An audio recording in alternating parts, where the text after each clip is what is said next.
Oh guys, for this video, maglilinis tayo ng service firearm natin guys.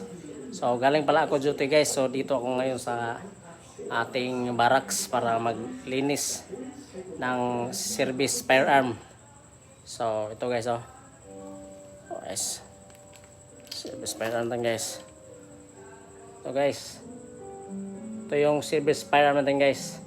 So bali lilinisan natin guys. Kasi gagamitin natin to sa may firing kasi na activity ngayon guys. Kaya lilinisan natin yung loob ng ating issue. So panoorin nyo guys. So ito guys yung service firearm natin guys. So brand nya Armscore. So bali lilinisan natin guys. So make sure na walang bala. Walang bala guys. Hindi natin lagyan bala, tsaka yung chamber nya wala. Make sure na walang laman na bala yung chamber para safety tayo. So gagamitin natin na panglinis guys. Ito lang guys, itong singher, tsaka trapo. So linisan natin guys. Bali sa babaw lang para maging kondisyon palagi yung natin, issue natin. Okay guys, yan lang yung guys.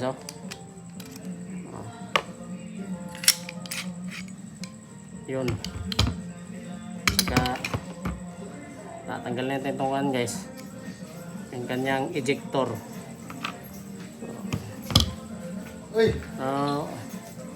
Hello guys. Ayan guys. Welcome to my guys. Ganito to pag tanggal guys ng ng yung barrel. Lang.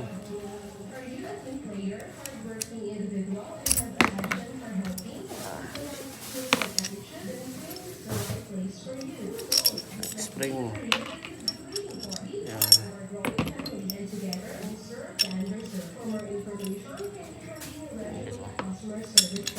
Yan lang bawag na.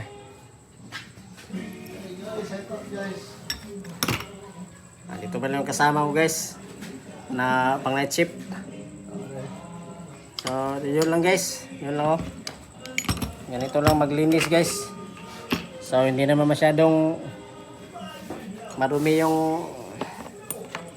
yung issue natin, kaya lang lagyan lang yan ng gun oil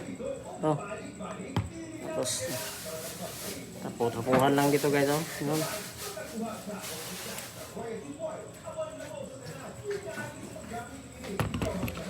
Guide nya, kaya importante yung barrel. Hindi naman masyadong madumi guys. Bali every 3 months to nilinisan guys sa loob para hindi talaga hindi makalawang. Pero pati yung spring, pati na rin yung guys.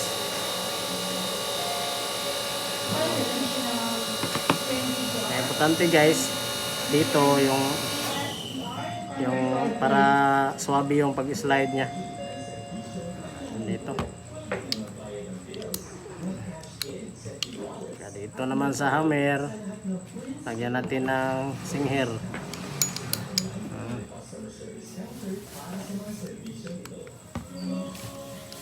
Okay. Yun lang, napakadali. So ito yung pisa nya guys. Ito yung nya, ito yung bali tinatawag na receiver. So ito yung slide, saka ito yung barrel, ito yung yung stabilizer na guide,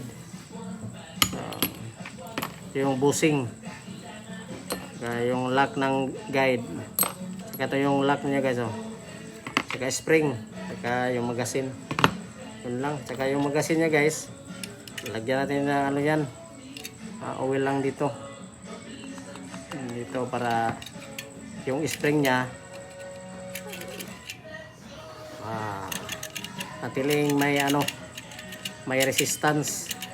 Kasi pag hindi mo nalagaan tong spring ng magasin, ito ang nagkukos ng mag-jump yung mga firearm natin pag pinuputok.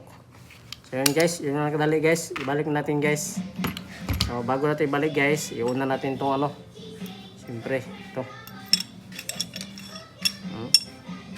saka yung busing niya ito, yun, saka yung guide.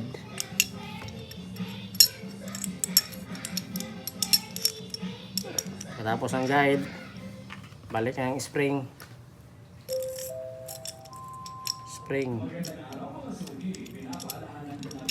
Saka yung lock.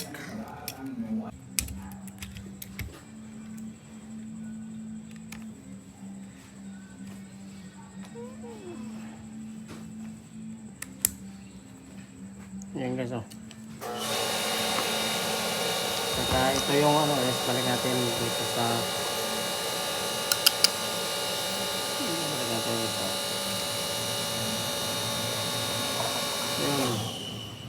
Tapos yun na.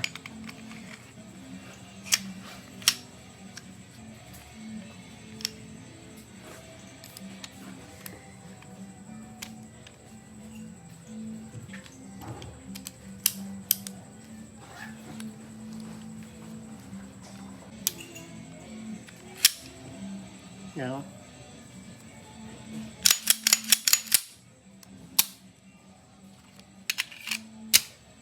Yun lang kadali guys. So, balik na. Malinis na guys, malinis na. Pwede na to sa firing activity. Yan guys, ayos.